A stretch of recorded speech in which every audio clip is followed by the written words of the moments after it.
بشم يسوس برنامجنا نجمعنا قدوس حياة يزخون كأكسابي ربو نبارك كان مسكنا كان عدنا كسح جون أكسابي ربو بحيل تأكلنا بسزم تحقنا مسكنا كان لنا كبر أكسابي ربنا كنا هاليلويا لما أنتم أكسابي ربو مزمورنا تسألوتنا كل قال كم خاونا عخز زبك أخون أبصفان كابتي حول أكسابي ربو نعخز خبرنا عخا حفظ بالكون تلنا هاليلويا أكسابي ربنا لما أنت سيرفيسنا حليف كايو تسألنا تسألنا أبيد كان معبودنا أكسابي ربو هاليلويا هاليلويا تمسكن هاليلويا كم أنتنا معتي لا دقفك لا تسألنا عنك أكسابي ربو لا تشكمك ستحلال فنان نمسكنك تمسكن بلك أكسابي هاليلويا نبرانا تعيمو أكسابي تمسكن صلى خاصة خونة تمسكن نبل هاليلويا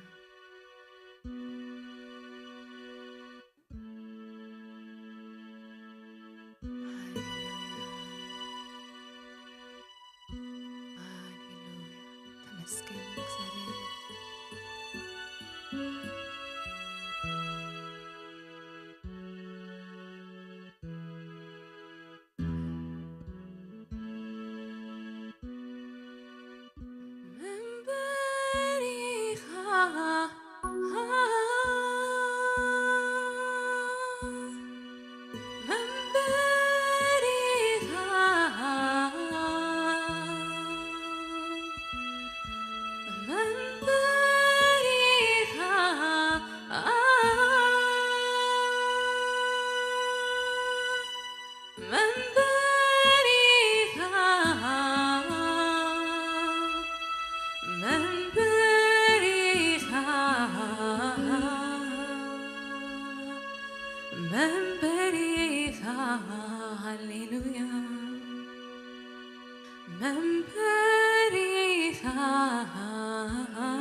من منبري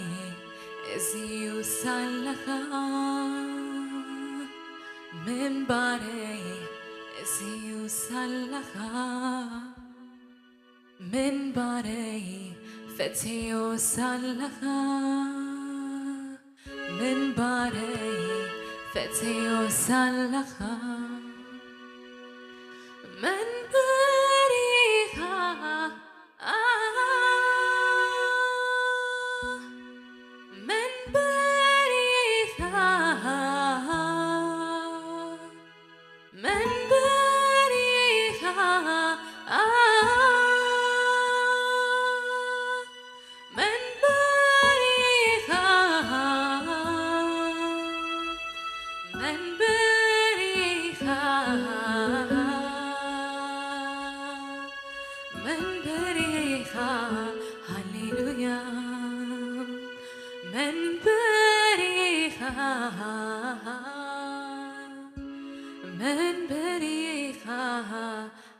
Hallelujah.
هاليلويا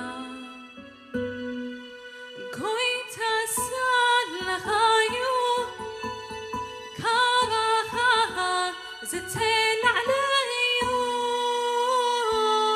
نبراي تعيمو نبراي تعيمو نبراي تعيمو هاليلويا كويت سالخايو كاغا زتين عليو نبراي تعيمو نبراي تعيمو نبراي تعيمو هاليلويا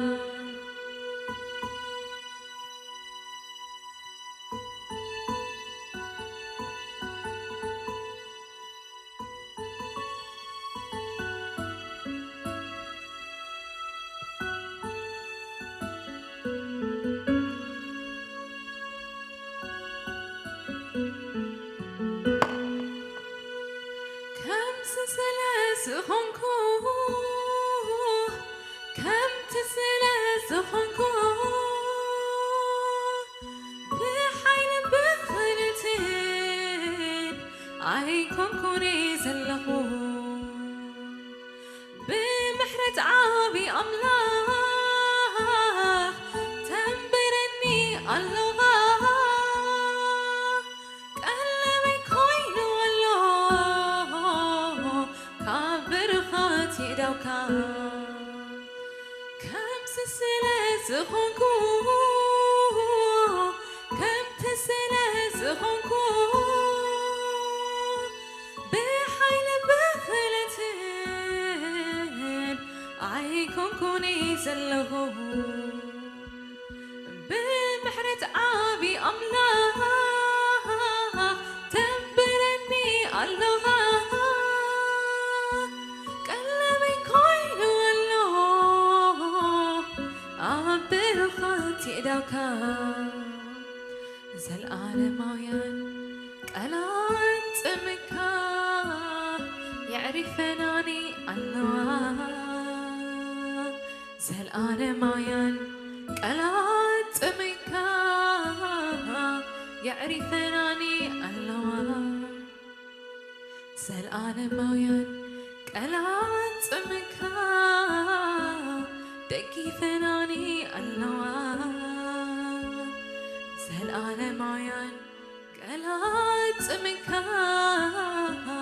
دقيفناني الله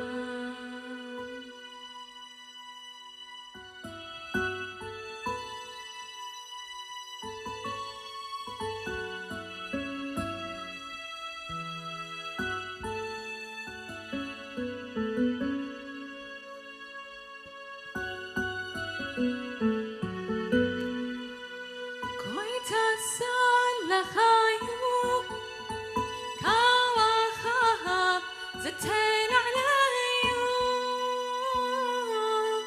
نبراي تعيمو نبراي تعيمو نبراي تعيمو هاليلويا كويت سالخايو كاغا زتين عليو نبراي تعيمو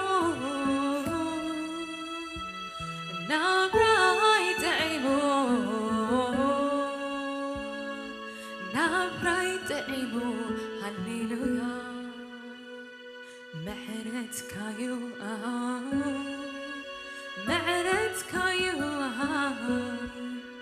معرت كايو معرت كايو فقر خايو فقر خايو فقر خايو فقر خايو معرت كايو معرت كايو محرت كايو محرت كايو فقر خايو فقر خايو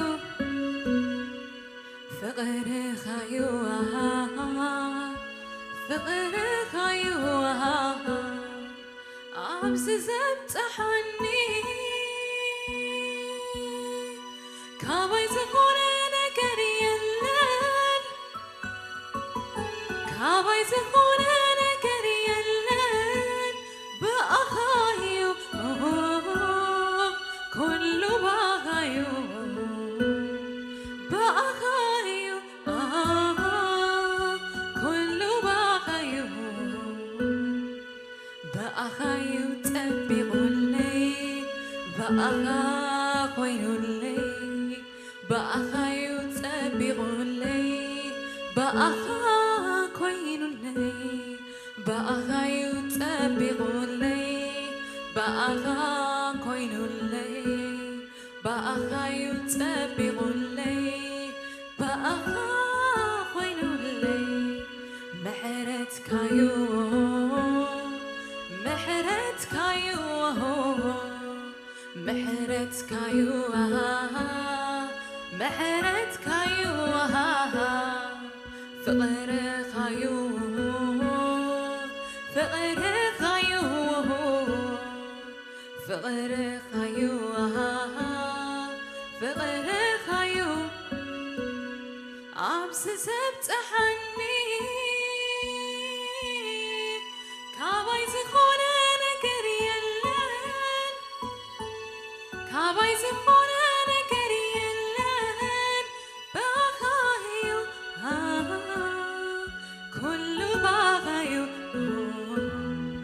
بأخايو كل بأخايو عبس زبط حني كاباي زخونة نكري اللان كاباي زخونة نكري اللان بأخايو كل بأخايو بأخايو كل بأخايو بأخايو مبلغ لي بأخا خوينوا لي بأخايو تبقوا لي بأخا خوينوا لي بأخايو تبقوا لي بأخا خوينوا لي بأخايو تبقوا لي بأخا خوينوا لي هاليلويا تمسكن እግዚአብሔር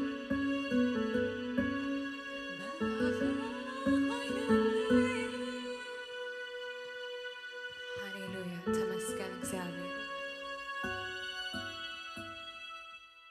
ካብ ምሕረትካ ዝተለዓለ ስለ ዝኾነ እግዚአብሔር ነመስግነካ ኩሉ ብሂወትና ዝኾነ እግዚአብሔር ካባኻ ስለ ዝኾነ ነመስግነካ ብምሕረትካ ብፍቕርካ ስለ ዝኾነ እግዚአብሔር ኣቦ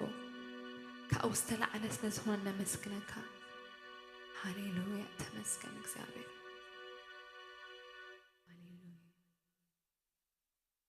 ሃሌሉያ ተመስገን እግዚአብሔር ንምልካ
تنبرن اللغة مسكركا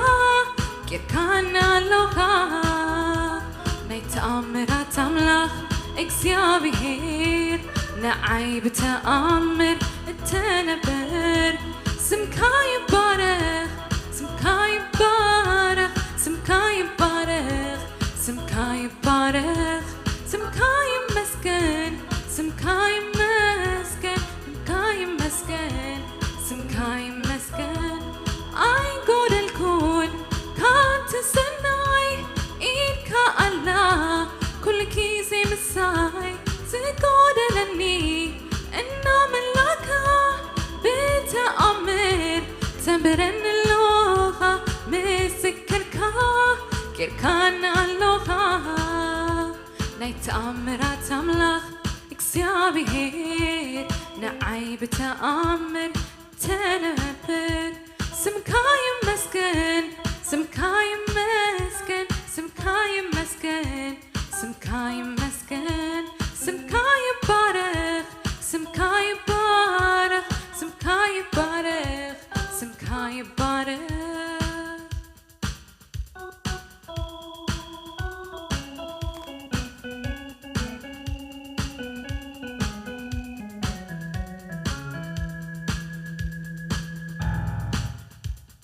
بكيزي وكي وشتي سلامكا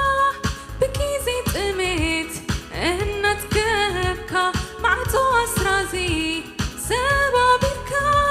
حانقركاني تبتحن اللغة نزمت وين تمكحتي يا بخا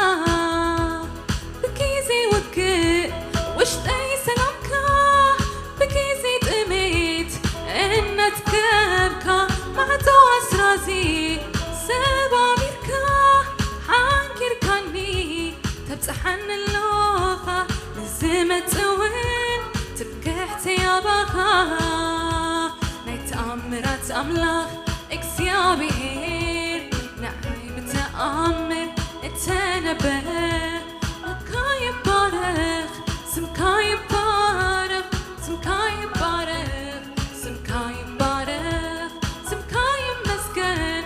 سمكا يمسكن سمكا يمسكن سمكا يمسكن سمكا يبارخ سمكا يبارخ سمكا يبارخ سمكا يبارخ سمكا يمسكن سمكا يمسكن سمكا يمسكن سمكا يمسكن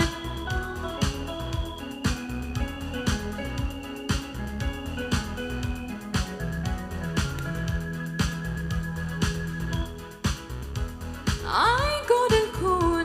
كم تسناي إيدكا الله كل كيزي مساي زقور لني اندوم اللاكا بتأمر تنبرن اللغة مسكركا كيركان يا اللغة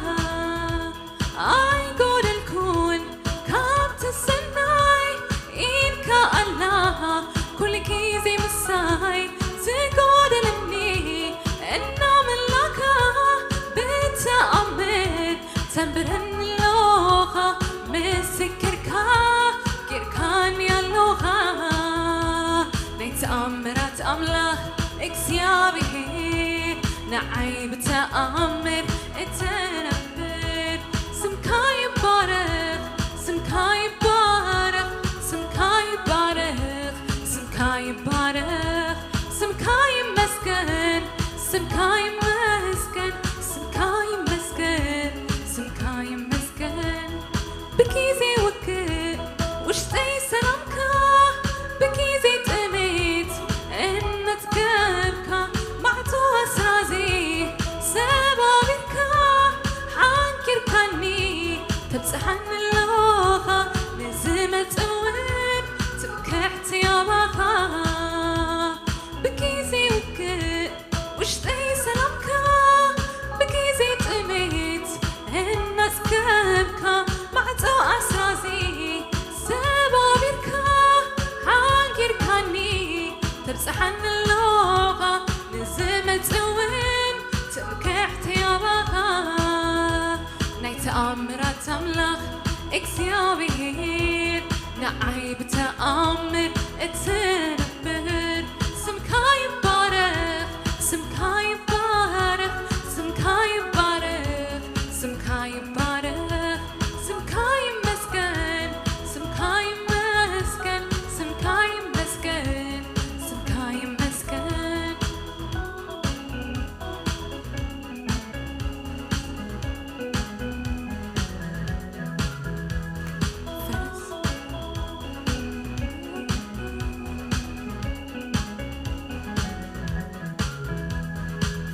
ፈረሰኛ አባሕሪ የድልቕካ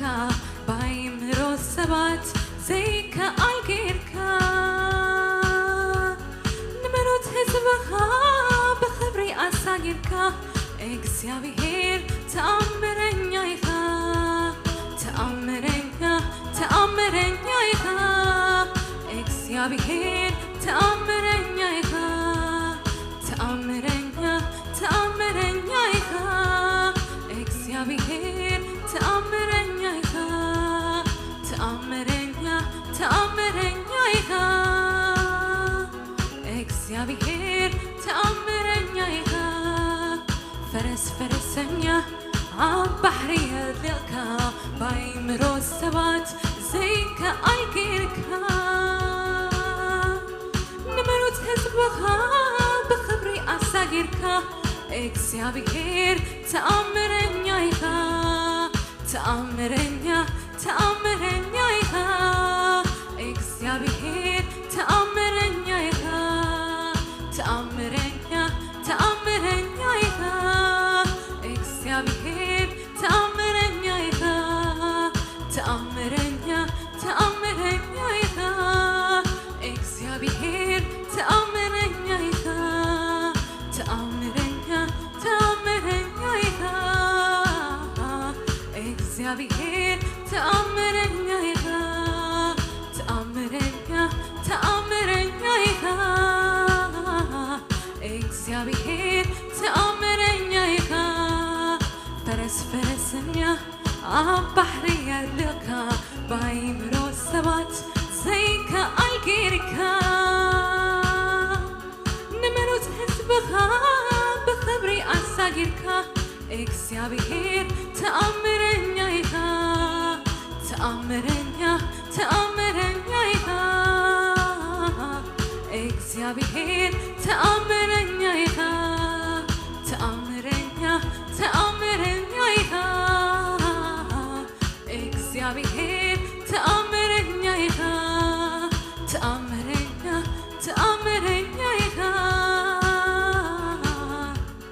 እግዚአብሔር ተኣምረኛ ኢኻ ተኣምረኛ ተኣምረኛ ኢኻ እግዚአብሔር ተኣምረኛ ኢኻ ተኣምረኛ ተኣምረኛ ኢኻ እግዚአብሔር ተኣምረኛ ኢኻ ተኣምረኛ ተኣምረኛ ኢኻ እግዚአብሔር ተኣምረኛ ኢኻ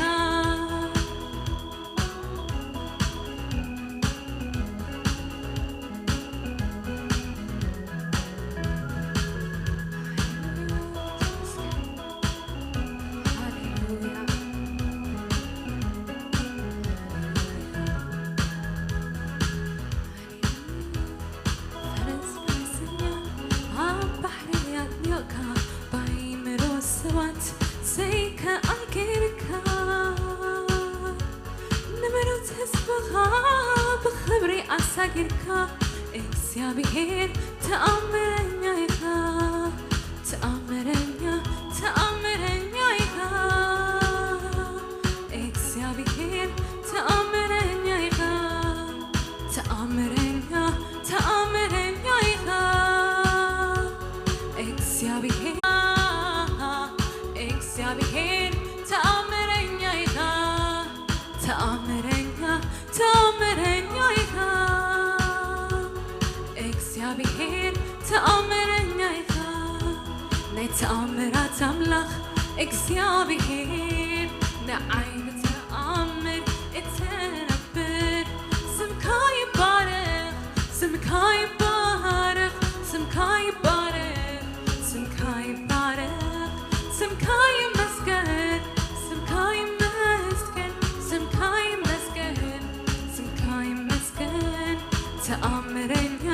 تأمرني إيها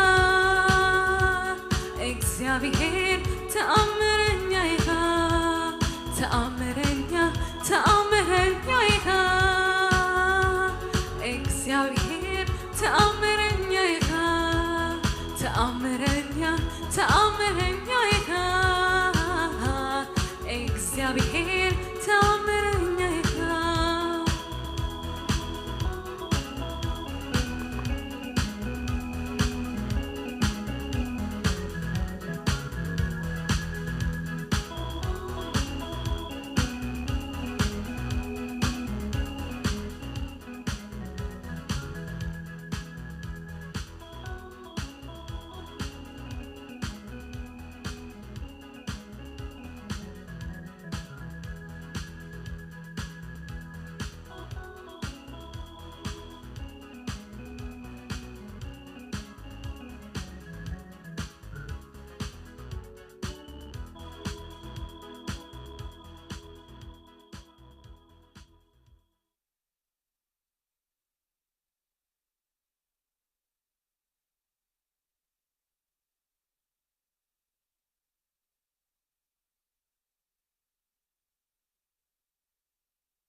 እግዚአብሔር ይመስገን ክብርን ምስጋናን ውዳሴን ካብ ዘለዓለም ንዘለዓለም ነቲ ሕያው ዝኾነ አምላኽ ይኹኖ እንደገና እግዚአብሔር እዚ ዕድል እዚ ስለዝሃበና ስሙ ይኽበር ሎም ምሸት እንደገና ካብ ቃል አምላኽ ክንሰምዕ ኢና ቃል አምላኽ ሕያውን መስለጥን እዩ መጽሐፍ ቅዱስ ንትምህርትና ተጻሒፉ እዩ መጽሐፍ ቅዱስ ካብቱ ውሽጡ ንመሃሮ ንህይወት ዝኾነና ብዙሕ ነገር አሎሞ ክንጽልይና ኣብ ሰማይን ኣብ ምድርን ሙሉእ ስልጣን ዘለካ ኣብቲ ዝረአይን ዘይረአይን ዓለም ዘለዓለማዊ ስልጣንን ሓይልን ለቢስካ ትነብር ዘለዓለማዊ አምላኽ ካብ ዘለዓለም ንዘለዓለም ንስምካ ክብርን ምስጋናን ይኹን ዝመስለካ የለን ዝወዳደረካ የለን ካብ ዘለዓለም ንዘለዓለም ንስኻ አምላኽ ኢኻ ሕያውን ዘለዓለማውን ዝኾንካ አምላኽ ብዛ ምሸት እዚኣ መንፈስ ቅዱስ ሓይልን ብጸጋ ምልኣትካ ኣብ ማእኸልና ክትመላለስ ብውሽጥን ብደገን ንዘለው ከምቲ ዝግብኦም ጌርካ ባዕልኻ ንልቦም ክትህቦም ቅዱስ መንፈስ ቅዱስ ንጽልይ ኣለና ነተዛሃብካና ጊዜ ብበረኸትካ ምልኣዮ ጸጋ መንፈስካ ብምልኣት ይገለጽ ካብ ዘለዓለም ንዘለዓለም ክብርን ምስጋናን ንዓኻ ይኹን ተሪፉ ዘሎ ምሸት ባረኸልና ብክቡር ወድኻ ብኢየሱስ ክርስቶስ ስም አሜን ሎም ምሸት ካብ መጽሐፍ ቅዱስ ክፍሊ ካብ ትንቢተ ኤርምያስ መጽሐፊና ንርኢ ትንቢተ ኤርምያስ ከምቲ ንፈልጦ ነቢዩ ኤርምያስ ኣብቲ ዝነበረሉ ዘበን ከመይ ከም ዘገልገለ ብዝተፈላለየ መገዲ ሰሚዕና ኢና አንቢብና ኢና ካብኡ ንመሃሮ ሓደ ነገራት ኣሎ ስለዚ ሎም ምሸት ካብ ትንቢተ ኤርምያስ ምዕራፍ 45 ክርኢና ኤርምያስ በይኑ ድዩ አገልጊሉ ወይስ ምስኡ ሰባት ነይሮም ወይስ ምስኡ ሰብ ነይሩ ንዝብል ሕቶታት ክንምልስ ኢና ማለት እዩ ማለት እግዚአብሔር ንኤርምያስ ከም ዝጸውዖ ከም ዝለኣኾ እቲ መልእኽቲ ድማ ንመን ናብ መን ክበጽሕ ከም ዘለዎ ኤርምያስ ይፈልጥ ስለ ዝነበረ እቲ መልእኽቲ ብትኽክል ናብቲ ዝግባእ ቦታ እዩ ዘብጽሖ ነይሩ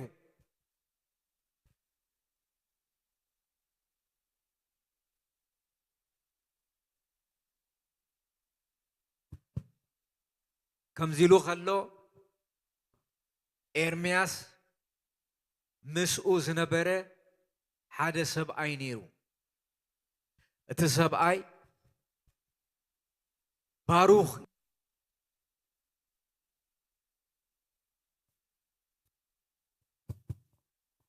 اتسبعي باروخ يبهال سلاز مأتوي كابتن بيت إرمياس رينا نابت خفلخن كيدينا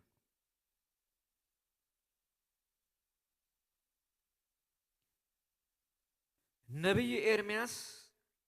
أمود داتا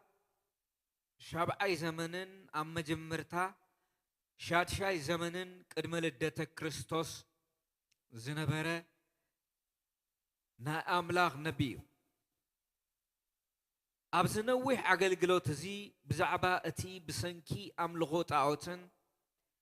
حاتياتن أبلع لهزب أملاغ كورد زلو معات أتنكي غيو أزتم بيتزي كفتم كلو خاء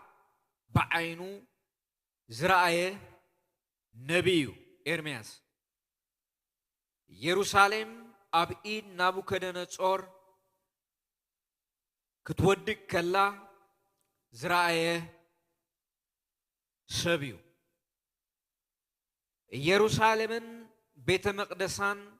كتعنو غلا زرعيه سبيو نجوس يهودان بزحات حزبن تماريخهم ناب بابلون كوسدو خلو زرعيه سبيو أبلع لزدما إرمياس اتهزبي كاميركو كمزملسن منجست إسرائيل كمزقومن أقدمو دما زتزاربه نبيو يواسن إياكيمن يوآكينن سيدكياسن نزبي يهودان نمرحتومن كاب إجزيابهر زتوهاب قال زتزاربه نبيو اتسالساي النريو نا إرمياس حافظ نبره باروخ زأكبو ببعينتو قالات تنبيتن أبجيزي إرمياس استفتمو عبيت نجراتن زحز مصحافيو تنبيتي إرمياس ناب حيالو أحزاب استلاخد ما قال تنبيتيو عمشاي بزعبا موداق يروسالمن مركو ناب بابلون زقلت تاريخاوي مصحافيو إرمياس نهزبو زفكرن أبلع لهزبو نايت أفعات فردي كاين با زسكاق زنبرن نبيو እግዚአብሔር نبي خوينو خجل قلو مسوعو مكرا مسقطمو بحازن استزاربو قالات أبت مصحف تزنتيو نرغبو قال أملاخ أبلبو كم حوي ندد سلزنبرة كعقتو أي كإلن نيرو إرمياس سلزي ات أملاخ استزاربو أبتم قدم مسافنتن نقستاتن يزارب نيرو أبز مصحف زي تتصحف زلو عبيتي قالات تنبيت قليو نتمكرا زملؤو زمن ززارب نعو ساقيرو دما حدش كيدان نهزب اكزيابير كم زوهاب نساتهم دما أبلبهم كتصحف سلزخونه بزي ممهر كم زحلوو يحبر إذا ناي حدش كيدان نيو تستامن معرف 30 حدن قطر 30 حدن حساب 34 زلا مالت لو مشت النريو خفلي بزعبا باروكيو باروك ناي إرمياس صحاف زنبره باروك مالت ብሩኽ ማለት እዩ ዝተባረኸ ሰብ ብዛዕባ ባሩኽ ኢና ካብ ትንቢተ ኤርምያስ ምዕራፍ 45 እንርኢ ማለት እዩ ባሩኽ ጸሓፊ ናይ ኤርምያስ ካብ ኣፍ ኤርምያስ ዝወጡ ዝነበሩ ቃላት ቃል እግዚአብሔር ዝጽሕፍ ዝነበረ ካብ እግሩ ዘይፍለይ ዝነበረ ሰብ እዩ በዚ ድማ ባሩኽ ዝተፈላለየ ጸገማት ይበጽሖ ነይሩ ካብ መጽሐፍ ቅዱስ ሕልፍ ኢልና ክርኢና ባሩኽ ኤርምያስ መቸም ከምቲ ንፈልጦ ዓንሳብ ኣብ ጉድጓድ እትዎ ዓንሳብ ኣብ ማእሰርቲ ይድርብይዎ ሓንሳብ ክቐትልዎ ይደልዩ ከምዚ ዓይነት ሰብ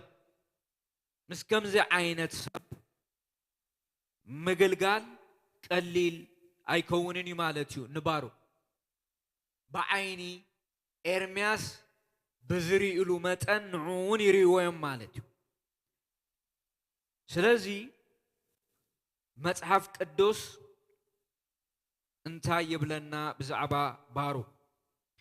ትንቢተ ኤርምያስ ምዕራፍ 45 ኣምላኽ ንባሩኽ ዝሃቦ ተስፋ ይብለና ዮአቄም ወዲ ኢዮስያስ ኣብ ይሁዳ ምስ ነገሰ ኣብ ራዕበይቲ ዓመቱ ባሩኽ ወዲ ኔርያ ነቲ ዝጸሓፍክዎ ቃላት ብምሉእ ጸሓፎ ይብል ሽዑ ከምዚ ኢለ ተዛረብክዎ ተዛራባይ ኤርምያስ እዩ ተጻሓፋይ ድማ ባሩኽ እዩ እግዚአብሔር አምላኽ እስራኤል ባሩኽ አምላኽ እስራኤል ባሩኽ ንስኻ ደጊም የኣኽለኒ እግዚአብሔር ኣብ ርእሲ ቃንዛይ ሓዘን ወሰኸኒ በብኽያተይ ደኸምኩ ዕረፍቲ እውን ሰኣንኩ ትብል ኣለኻ ኣነ እግዚአብሔር ግና እነሆ ነቲ ስራሕኽዎ ኣፍርሶ ነቲ ዝተኸልኩ ከዓ እሙንቅሶ ኣለኹ ነዚ ኣብ ኩላ እታ ሃገር ክገብሮ እየ ንስኻ ዶ ንርእስኻ ፍሉይ ሓለዋ ትደሊ ኣለኻ ኣይትድለዮ እነሆ መዓት ኣብ ኩሉ ሰብ ክወርድ እዩ ንስኻ ግን ኣብ እትኸዶ ዘበለ ቦታ ክትድሕን ብህይወት እውን ክትነብር ኢኻ ኣነ እግዚአብሔር ተዛሪበ ኣለኹ ይብል ኣብዚ ክፍሊ እዚ እንሪኦ ባሩኽ ይጽሕፍ እዩ ምስ ኤርምያስ ኣሎ ባሩኽ ግን ኣብ ውሽጡ ቃንዛ ነይርዎ ሓዘን ነይርዎ እንደገና ድማ ካብቲ ሰምዖ ትንቢት ዝተለዓለ ስግኣት ኣብ ህይወቱ ነይርዎ እቲ ስግኣት እቲ ሓደ ስግኣት ናይ ባቢሎን ንጉስ ናቡከደነጾር ክመጽእ እዩ ናይ ደግ ማለት እዩ እቲ ካልኣይ ስግኣት ካብ ውሽጢ ዝነበረ ስግኣት እዩ እቲ መልእኽቲ ቀጥታ ነቶም መሳፍንቲ ሹማምንቲን ነቲ ንጉስ ስለ ዝነበረ ዝመጽእ ግብረ መልሲ ከም ዘሎ እሙን እዩ ስለዚ ባሩኽ ኩልሻ ኣብ ስግኣት ውሽጢ ዝነብር ነይሩ ኣብ ስግኣት ውሽጢ ይነብር ስለ ዝነበረ እግዚአብሔር ንባሩኽ ብኤርምያስ ተዛሪቦ كمزي كنحسبو خلنا قليل أيكونن إرمياس ززاربو زنبره ملأختي قليل أيكونن كم هاجر مرعتي زغونو نجستات اتي زنقروم زنبره ملأختي زسنبديو ناي بابلون نقوس نابوكدنصور كم زمت نسو دما مصيون تا ختما كم زفرسا اساتومون تماريهم كم زخدو ايو ززارب بزح غزي اتبيت مقدسون كم زفرس ايو ززارب ازمن اختزي نتوم كهنات يغون نتوم مسافنت نتنقوس يغون وين نتوم زعالفو يغون نت بشعوز نبرنا قستات زعقوس ناي بسرات زينا اي نبرن سلازي كل شا زوم كلتا سبات اب سقاتهم زنبرو مالت إرمياس يزارب باروك دما يصحف باروك نتمل اختي يصحف كرتاس غيرو يصحفو ابرانا يصحفو إرمياس كاب اف إرمياس نزوطو قالات كاب املاخ زتنغرو ملእክትታት كم زغونو يمزغبوم سلازي نبره اسوون بحد عيني مس إرمياس يوم زريو سلازي بارو سقات نيرو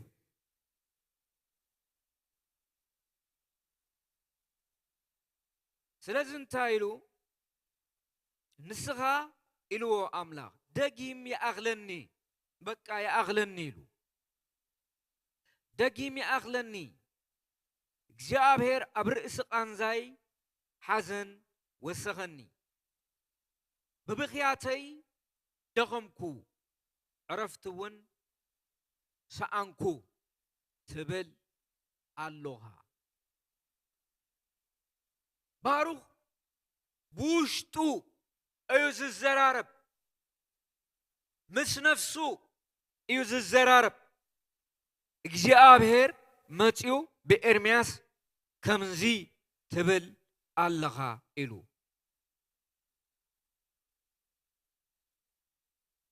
أبلبوق أنزالو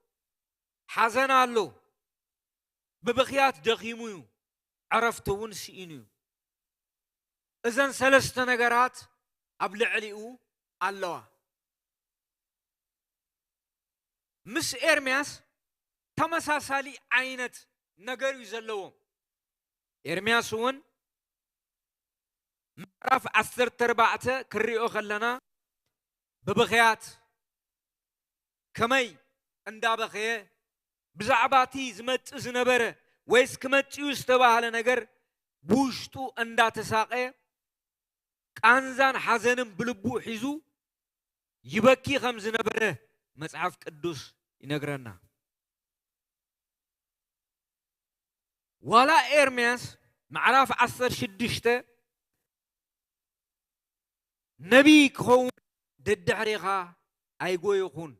كساب زبل يمررن يسقين نيرو እዚ ማለትስ እንታይ ማለት እዩ ህዝብ አምላክ እንዲሁም ንምንታይ ዘይቀበልዎ ነቢይኻ ስኻ ትክክል ኣለኻ ኢሎም ንምንታይ ዘይተቀበልዎ ንምንታይ ስሕራይ ዘይበልዎ ሰብ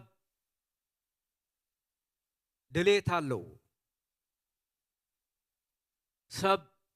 ካብ ሰናይን ላዕሊ እዚ ናይ ሰብ ኩሉ ባህሪ ካብ ሰናይን ላዕሊ نغفو ناي محراي تقولوا قفعوا سلازي زغون ونقرات زنبرة كبيديو بطعم خبيد كلتا سبات نفلتينا عن إرمياس أب علا زنقص علا دربي أمو من كم زوجو نفلتينا بتناي بيت مقدس مقارجة زأرقا جيهم أوتيوه أبي ملك زبال سب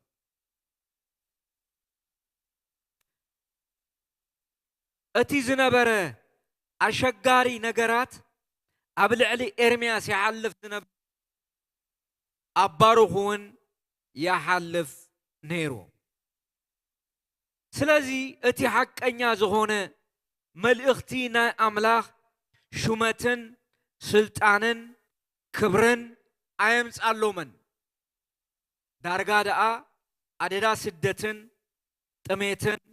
مكران يوم كوينوم سلازي أبزي غزي أبزي ساعتات زي زتنانع أملاخ تراينيرو أنه زبالون تايو نسخا غنا أبتخدو زبالة بوتا كتدحنن بيوتون كتنبر إيخا أنا إجزي أبير تزاري بلغو زدالي أنا فسسس السخا كتدحن بيوت كتنبر إيخا أبزد لخا يوبوتا تتخيص قاله أي كان كما يقول سقعات أبلبو كمزة أتوى نريو أنا إجزي أبير قنا أنه نتي سرعه أفرسو نتي استغلقو خاء أمونكسو لغو نزي أب كلها أتهاجر هجبري نسخادو نرئسها فلوي حلوة تدلي اللغة أي تدلي إلو سبيشال زغونة protection safety كسمعو يدلي نيرو جن كعلى نمنتايو هم أدليو تيلنا اتزخدو نبرة مجدي حدا غانيرو تحدا غارما كال نجار يكونن ناي موت حدا غايو موت ينتلالو نيرو مالت سيف استعتقو سبات قال تراحيزوم يخدوهم نيروم مالتيو سلازي انتا خقوانفهم يغقل نتمل اختحيزوم خدو خلو ايفلطونيوم اكزابير جن ابزازي كما يجيرو خمزة تنانعو نري اكزابير املاخ نغلتي ام سبات نيرمياسن نباروهن اتناقرات كله خفتسم كاللو بعينهم ريومي الشاتهم جن ولا حدا ابلع ليهم اي متان ولا ابلع ليهم تزي متا اتي ابلع لي هزبوم زخون زنب حاجوس زهب اي نبرن ملو حاجوس ابلبوم كون اي كيلنيو مالت بوزح نجر خجبر سلزرايو بعينتم مالتو سلازي باروخ نسخاقنا ابتخدو زبالة بوتا كتدحن بهيوت كتنبريخا انا اكزيابير تزاري بلغو يلو نباروخ نيرمياس ون كمو يلوو ام معرف 16 كواغو اخايوم اي سعروهان أنا مساخاي إيرو إجابير إذا قال زي أموني مالتيو إذا قال زي أعد صفنيو إجابير بشموخ الزارب كله أنا إجابير تزاريبه الله يلو إذا قال قليل قال يكونتن إجابير زتزاربو يخونيو مالتيو كموت زوت ثمانيو إجابيرو كاب إيد صلاة زد حمانيو إجابيرو كابتم زلقوم كابتم قتلوهم زدلو زبلة زدحن منيو نا إجابيرو ባሮኽ መጽሐፍ ጥራይ ዲኔሩ ወይስ አገልግሎት ኔርዎ ክሪና ካብ መጽሐፍ ቅዱስ ክፍሊ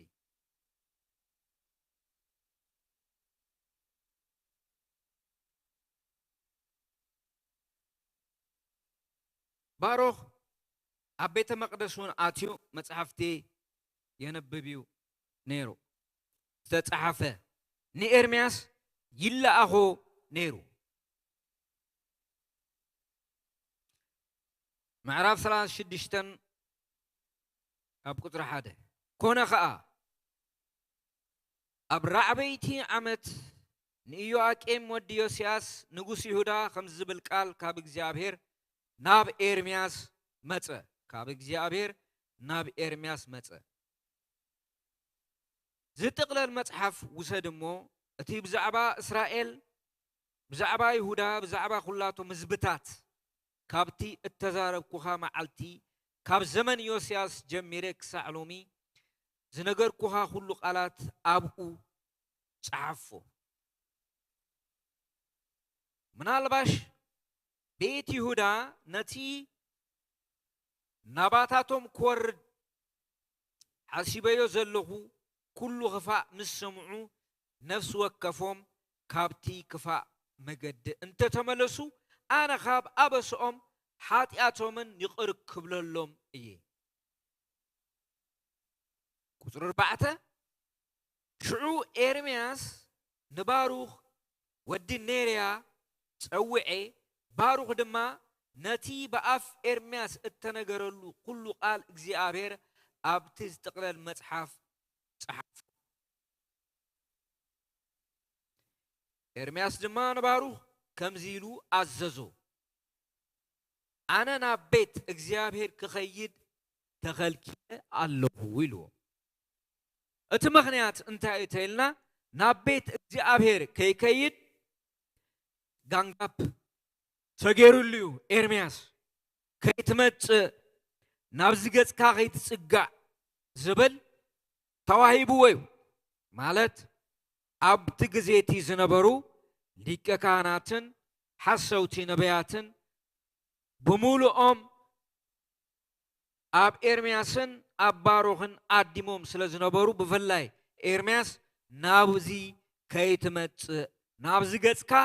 ከይትቐርብ ተባሂለ ኤርምያስ ድማ ንባሩኽ ከምዚ ኢሉ ኣዘዞ ኣነ ናብ ቤት እግዚአብሔር ከይከይድ ተኸልኪለ ኣለኹ ከልከልቲ ሰባት እዮም ከልከልቲ ኣብ ግዚኡ ዝነበሩ ጸሓፍቲ ማለት እዩ ስለዚ ንስኻ ናብኡ ኺድሞ ነቲ ካብ ኣፈይ ናብታ ጥቕልልቲ መጽሓፍ ጸሓፍካዮ ቃል እግዚአብሔር በታ መዓልቲ ጾም ነይሩ ኣብ ቤት እግዚአብሔር ኣብ እዝኒ እቶም ህዝቢ አንብቦ ኣብ እዝኒ እቶም ካብ ከከተሞኦም ዝመጹ ኩላቶም ይሁዳ አንብበሎ እቲ እግዚአብሔር ነዚ ህዝቢ እዚ ተዛሪብዎ ዘሎ ሁራን ቁጣን ዓብዩሞ ምናልባሽ ናብ እግዚአብሔር ይምህለሉ ነፍስ ወከፍ ከኣ ካብ እግዚአብሔር መገዲ ነፍስ ወከፍ ከኣ ካብ እኩይ መገዲ ይምለሱ ይኾኑ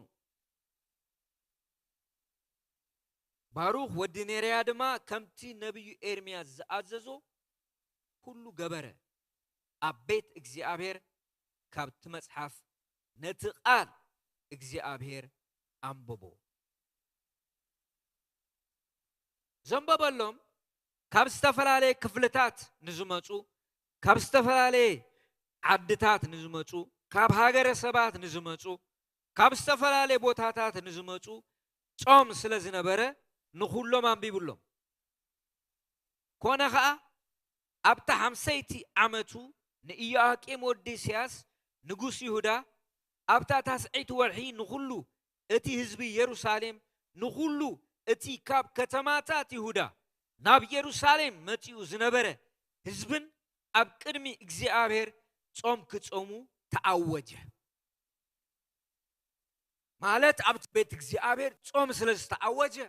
እቶም ካህናት አዊጆም እዮም ጸሎት ጾም ተአዊጁ ናበ ከም ዝጽለይ ይገርም እዩ እቲ ጾም ንመን ከም ዝኾነውን የደንቕ እዩ ጾምን ጸሎትን ተአዊጁ ባሮኽ ድማ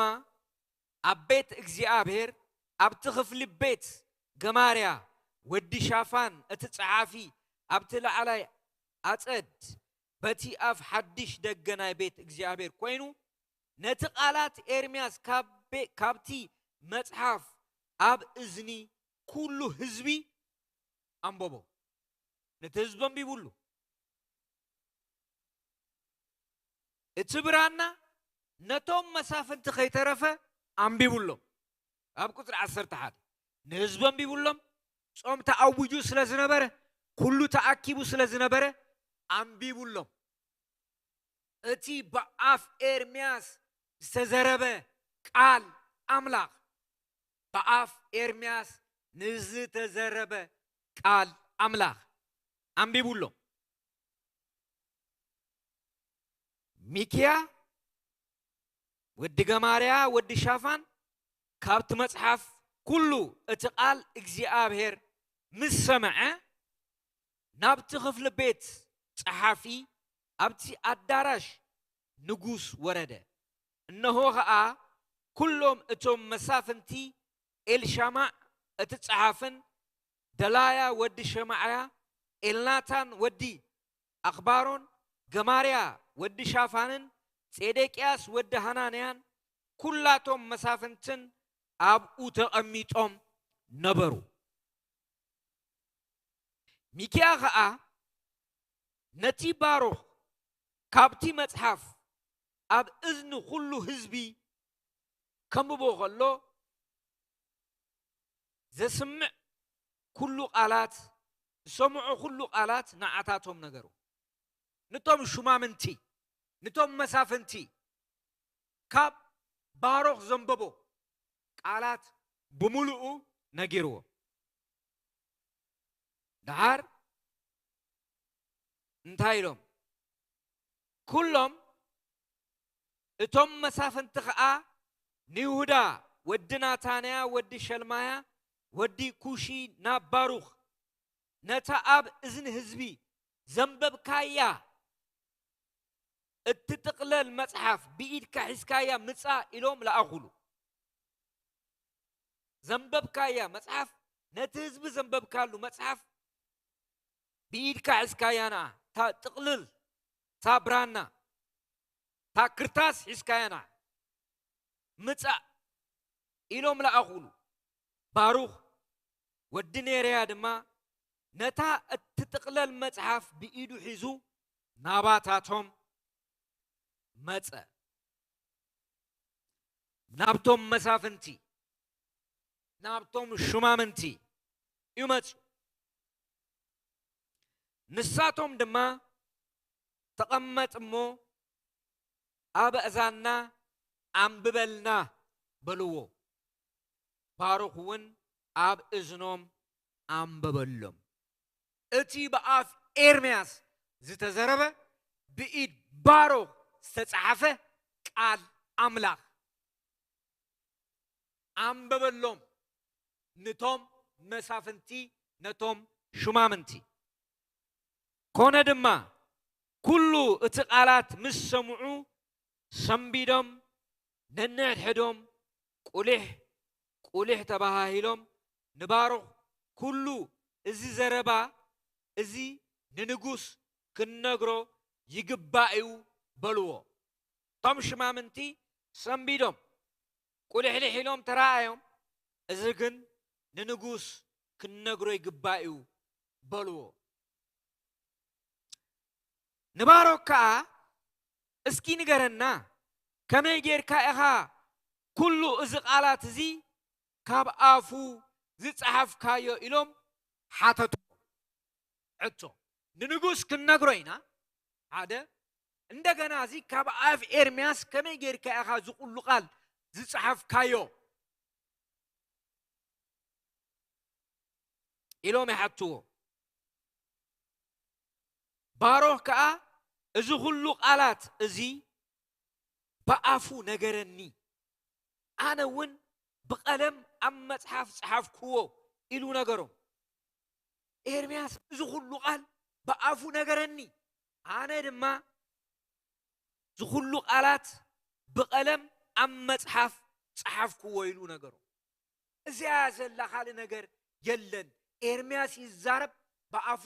አነ ይጽሕፍ ካብ አፉኤ ሰሚዐዮ በእዝነይ ሰሚዐ ብኢደኤ ጽሒፈዮ ምስክርነት ይባል በአፉ ተዛሪቡ ብኢደኤ ጽሒፈዮ ሽዑ እቶም መሳፍንቲ ንባሩኽ ከምዚ ኢሎሙ ኪድ ንስኻ ምስ ኤርምያስ ተሓባእ አበይ ከም ዘለኹም ድማ ሓደ እኳ ኣይፍለጥ በልዎ ኤርምያስ ተዓቢዩ እስኻ እውን ኬድካ ምስኡ ተሓባእ ሓደ እኳ ሰብ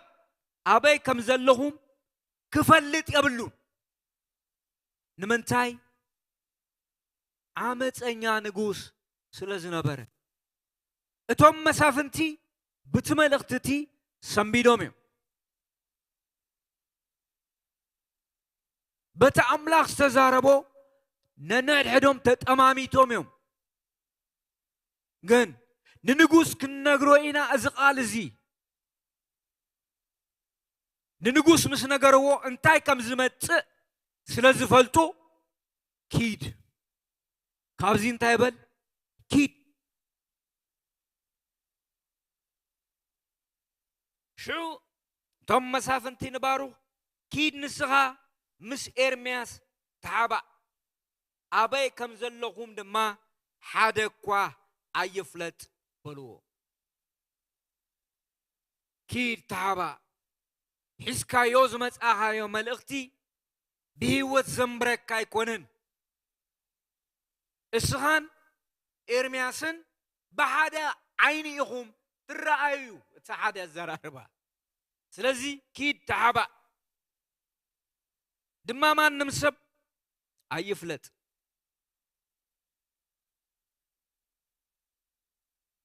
ዳር ናብቲ ንጉስ ከይዶ ንህዝቢ አንቢብዎ ባሩኽ እቶም መሳፍንቲ አንቢቡሎም እቶም መሳፍንቲ ድማ ናብ ንጉስ ትብራና ሒዞምሉ ኸይዶ ነታ ጥቕልልቲ መጽሓፍ ኣብ ክፍሊ ቤት ኤልሻማዕ እቲ ጸሓፊ ኣንቢሮም ናብ ንጉስ ኣብቲ ገበላ ኣተው ናብ ንጉስ ኣብቲ ገበላ ኣተው እሞ ኩለን እተን ቃላት እቲአን ኣብ እዝኒ ንጉስ ተዛረብዎን ሓደ ኸየትረፉ እተን ቃላት ብምሉአን ኣብቲ ንጉስ እዝኒ ተዛረብዎን ንጉስ ዝሃቦ ምላሽ እቲ ንጉስ ከዓ ነታ ጥቕልልቲ መጽሓፍ ከምጽእ ንይሁዲ ለኣኾ ንሱ እውን ካብ ቤት ክፍሊ ቤት ኤልሻማዕ እቲ ጸሓፊ ወሰዶ ይሁዲ ከዓ ኣብ እዝኒ ንጉስን እዝኒ ኩሎም እቶም ኣብ ዙርያ ንጉስ ቆይሞም ዝነበሩ መሳፍንትን አንበቦ ነቲ መልእኽቲ እንደገና ታስዓይ ወርሒ ኮይኑ እቲ ንጉስ ኣብቲ ኣዳራሽ ክረምቲ ተቐሚጡ ነበረ ኣብ ቅድሚኡ ከዓ እቲ ምድጃ ሓዊ ተኣጉድዎ ነበር ኮነ ከዓ ይሁዲ 3 ወይስ 4 ዓንዲ ምስ አንብቦ ብኻራ ጽሑፍ እናቀደደ ኣብቲ ኣብ ምድጃ ዘሎ ሓዊ ደርበዩ እታ ጥቕልልቲ መጽሓፍ ድማ ብዘላ ኣብቲ ምድጃ ሓዊ ሞኽ በለት እቶም ንኹለን እዘን ቃላት እዚአን ሰምዑ ንጉስን ባሮቱን አይሰንበዱን ክዳውንቶም እውን አይቀደዱን ምንም እንኳ ኤልናታንን ደላያን ገማርያን ንንጉስ ነታ ጥቅልልቲ መጽሐፍ ከየንድዳ ለሚኖሞ ክንሶም አይሰምዖም እቲ ንጉስ ድማ ንባሮኽ እቲ ጸሓፈን ንኤርምያስ እቲ ነብይን ክሕዙ ንሬሒምኤል ወዲ ንጉስን ንሰራያ ወዲ ዓዝራኤልን ንሸልማያ ወዲ ዓብድኤልን አዘዞም ግናኸ እግዚአብሔር ሰወሮም ይብል እግዚአብሔር ሰወሮም ኣብዚ ክፍሊ እዚ እንሪኦ ነገር እዚዩ ባሮክ በዚ ዓይነት መገዲው ኸይዱ ብህይወቱ ኸፊሉ ጸሓፋዩ ትንቢት ተዘረባ አይኮነን ባሮክ ምስ ኤርምያስ መገላግልቱ እዩ ካብ አፍ ኤርምያስ እንዳተቀበለ ቃል አምላክ ጽሑፍ እዩ ግንከ ሒዝኩም አምጽዎም ተታሒዞም ተዝመጹ ነቲ ብራና ኣብ ሓዊ ከም ዘንደዶ ንዓታቶም እውን መንደዶም ነይሩ እግዚአብሔር ግን ሰዊርዎም ይብል ስለዝሰወሮም አይተረኸቡን እግዚአብሔር ካብ ክፉ ሰዊርዎም እግዚአብሔር ካብ ዓመፀኛታት ሰዊርዎም ስለዚህ በዚህ ምክንያት እዩ ባሩኽ ቃንዛ ኣለዎ ኣብ ውሽጡ ሓዘን ኣለዎ ኣብ ውሽጡ ስግኣት ኣለዎ ኣብ ውሽጡ እግዚአብሔር ግን ተስፋ ሂብዎ እግዚአብሔር ይመስገን እግዚአብሔር ካብ ኢድ ቀተልቲ ብጥበቡ ዘድሕን አምላኽ እዩ ንቶም መሳፍንቲ ተጠቂሙሎም እንታይ ኢልዎ ንባሮክ በልኪድ ኣብቲ ኤርምያስ ተዓቢእዎ ዘሎ ኪድ ተዓባእ እስኻትኩም ኣብ ትነብሩሉ ቦታ ሓደ ሰብ እኳ ከይፈልጥ ንምንታይ ተተረኺብኩም ክትሞቱ ኢኹም ከምታ ዝበልዋ ንጉስ ድለይዎም ኢሉ እንታይ ድለይዎም እቶም መሳፍንቱን ሰሚዖም እምበር ክዳውንቶም አይቀደዱን ብንስሓ አይተመለሱን ስለዚህ እግዚአብሔር ንቶም ዝእዘዝዎ ሓለዋ ኣለዎ ሓለዋ ኣለዎ بخمس عينات مجدي حلف سلازنا برا باروخ عبلب سجاعات زنبرو نسخة دقيم يا أغلني مكة أغلني له بخمس عينات سقاي مكرا قالسي فتنتات يا أغلني اتي زنبرا قلت تعتع اتزنبر قفعتات انتايلو يا اغلن بقى دقيم يا اغلني እግዚአብሔር ኣብ ርእሲ ቃንዛይ ሓዘን ወሰኸኒ በበኺያትን ደኸምኩ ዕረፍትውን ሰኣንኩ ትብል ኣለኻ ኢሉ ኣብታ ልቡ ዘላ ኤርምያስ ብመንፈስ ምግላጽ ብእግዚአብሔር መንፈስ ተመሊኡ ተዛሪቦ ሽዑ እንታይ ኢልዎ ኣነ እግዚአብሔር ግና እነሆ ነቲ ስራሕኽዎ ኣፍርሶ ነቲ ዝተኸልክዎ ከዓ እምንኩስ ኣለኹ ነዚ ኣብ ኩላ እታ ሃገር ክገብሮ እየ ንስኻ ዶ ንርእስኻ ፍሉይ ሓለዋ ትደልለኻ ኣይትድለዮ እነሆ መዓት ኣብ ኩሉ ሰብ ክወርድ እዩ ንስኻ ግን ኢሎ ኣብ እትኸዶ ዘበለ ቦታ ክትድሕንን ብህይወትን ክትነብር ኢኻ ኣነ እግዚአብሔር ተዛሪቤ ኣለኹ ኢሉ እግዚአብሔር ተዛረቦ ዝገብር አምላኽ እዩ ውሕስነት ሂብዎ እግዚአብሔር ትስግኣቱ ዘርሕቕ ውሕስነት እግዚአብሔር ነቶም ብቕንዕና بقنوع منفس زغلغلو سلدي ايهبومن قال يهبوم اتقال دما يمبرو بهوت يمبرو قال يهبو سراويت ايلا اخلون اختتات ايتلا اخون እግዚአብሔር ቃል እግዚአብሔር نزل عالم هياويو እግዚአብሔር ተተዛሪቡ ካብ ሞት ሙጻሎ እግዚአብሔር ተተዛሪቡ ካብ አመፀኛታት ምድሓን ኣሎ እግዚአብሔር ተተዛሪቡ ካብ ክፉአት ሙጻሎ እግዚአብሔር ተተዛሪቡ ካብ ኢድ አመጽቲ ምድሓን ኣሎ ኢየሱስ ክርስቶስ ትማልን ሎመን نزل عالم هياويو እወ እቲ ሓለዋ አምላኽ بقنعنا اتفقاد أملاك انتاي كم زغونة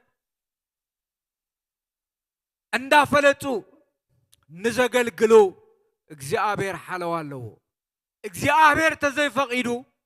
موت اي رغبو مني قتلتي اي رغبو من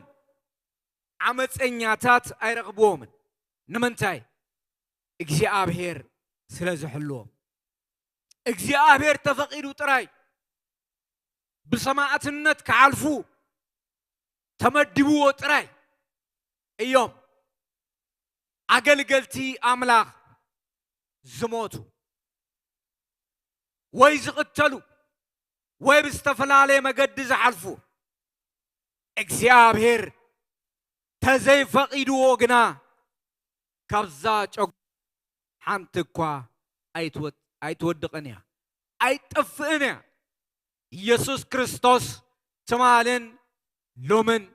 ንዘል ዓለም ሕያው እዩ ብሩኽ እዩ ከም ሽሙ ተኣዚዙ መልእኽቲ ሒዙ ናብ ቤተ መቕደስ ከይዱ እግዚአብሔር ድማ ፍረ ጻምኡ ፈዲዎ ኢየሱስ ክርስቶስ ተማልን ሎምን ንዘል ዓለም ሕያው እዩ መንፈስ ሓደ እዩ አገልግሎት ግን ዝተፈላላዩ ስለዚህ በተስተዋሃቦ አገልግሉ በቲ ዘለዎ ኽለት ፍቃድ አምላክ ገይሩ ዓስቡ ከም ዝቅበል ጥርጥር የብሉን እግዚአብሔር ይመስገን ፍቃድ አምላክ እንታይ ከም ዝኾነ ፈሊጥና ምግልጋል ሓለዋ አምላክ ኣብ ህይወትና ኸውን ቀንድ ነገር እዩ ኢየሱስ ክርስቶስ ትማልን ሎምን نزل عالم هياويو بروخيو كم شمو يسوع كريستوس تمالن لومن نزل عالم هياويو عتنا أخيل الله كنودينا تقلينا قويتانا مدحنا يسوع كريستوس نمسكنك قالك زل عالم عون هياونيو كاب زل عالم نزل عالم هياونت زلو قالك منفس قدوس تبرهلنا نيوتنا خون ما نمبون سمعو مس نفسنا رمان واحدو او كريستوس إيسوس فقاركا انتاي كم زغونة انداللنا نغنقبر تسقا منفسكا يحقزنا تفقاركا نوشتنان نلبنان نمنفسنان يقلت قالكا زل عالماويو نسخا خبور أملاخي هاموم كبر كابزل عالم نزل عالم نتتعرفوا زلو جزينا عخا حليفنا نهبك كالنا بخبر ودخا بإيسوس كريستوس